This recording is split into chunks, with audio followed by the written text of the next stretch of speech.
믿음과 행위. 믿음과 행위를 상반된 것이라고 생각하는 사람들이 많습니다.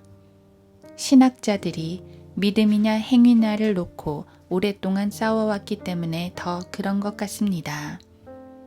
하지만 믿음과 행위는 그리 동떨어진 것이 아닙니다. 성도의 믿음은 행위로 뒷받침되어야 하고 행위는 믿음의 동기로 시행되는 것이기 때문입니다. 믿음은 무엇인가를 행하게 하는 동력이 됩니다. 믿음과 행위가 구분되는 경우가 단 하나 있는데 바로 구원에 대한 믿음입니다. 구원받는 믿음은 어떠한 행위도 필요 없습니다. 예수님의 피로 내 죄가 다 씻겨졌다는 것만 믿으면 됩니다. 십자가의 은혜를 믿음으로 받아들이기만 하면 됩니다. 그러면 어떠한 행위도 필요 없이 구원을 받습니다. 여기에는 큰 믿음, 작은 믿음이 따로 없습니다. 하지만 그 외의 모든 믿음은 주님을 얼마나 신뢰해야 하는지에 달려 있습니다. 하나님을 굳게 신뢰하는 사람은 큰 믿음이 있는 것이고 그렇지 않은 사람들은 믿음이 작거나 없는 것입니다. 예수님께서는 제자들에게 종종 믿음이 적은 자들아 라고 책망을 하셨습니다. 마태복음 8장 26절.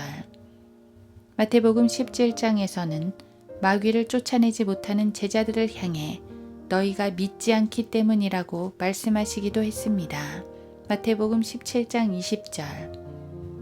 이것은 구원의 믿음이 아니라 하나님을 신뢰함으로 행하는 믿음을 말합니다.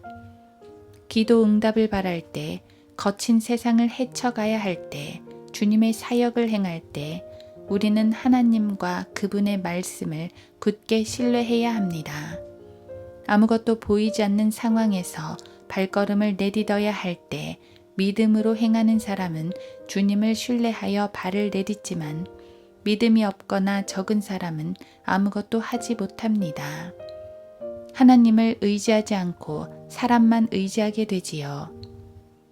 성경은 우리에게 믿음으로 행하라고 말씀하십니다.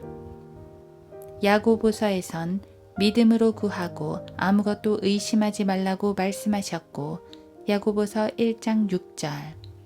로마서에선 믿음으로 아니하는 모든 것이 죄니라고 말씀하셨습니다. 로마서 14장 23절. 우리의 행위는 믿음으로 시행되어야 합니다. 바꿔 말해서 우리가 무엇인가를 믿는다면 반드시 그 믿는 바대로 행해야 합니다. 예를 들어 누군가의 구원을 위해 기도했다면 믿음을 가지고 그에게 복음을 전하라는 것입니다.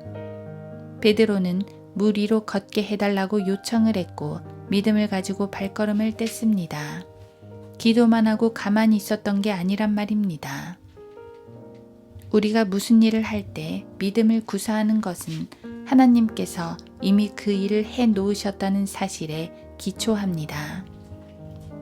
마치 이스라엘이 광야에서 진행할 때 하나님께서 앞길을 터 놓으신 것과 같습니다. 여호수아가 진행할 때 하나님께서 가나안 거민들의 마음을 무너뜨려 놓으신 것과 같습니다. 그래서 주님은 믿음으로 행하라고 말씀하고 있습니다. 우리가 전진하지 못하는 이유는 무엇일까요? 두렵기만 한 이유는 무엇일까요? 기도하지 못하는 이유는 무엇일까요? 영적인 싸움을 포기하는 이유는 무엇일까요? 용서하지 못하는 이유는 무엇일까요? 헌신하지 못하는 이유는 무엇일까요? 주님은 대답하십니다. 너희가 믿지 않기 때문이라. 주님은 구원뿐 아니라 우리의 모든 앞길을 예비해 놓으셨습니다. 우리는 믿음으로 전진하면 됩니다.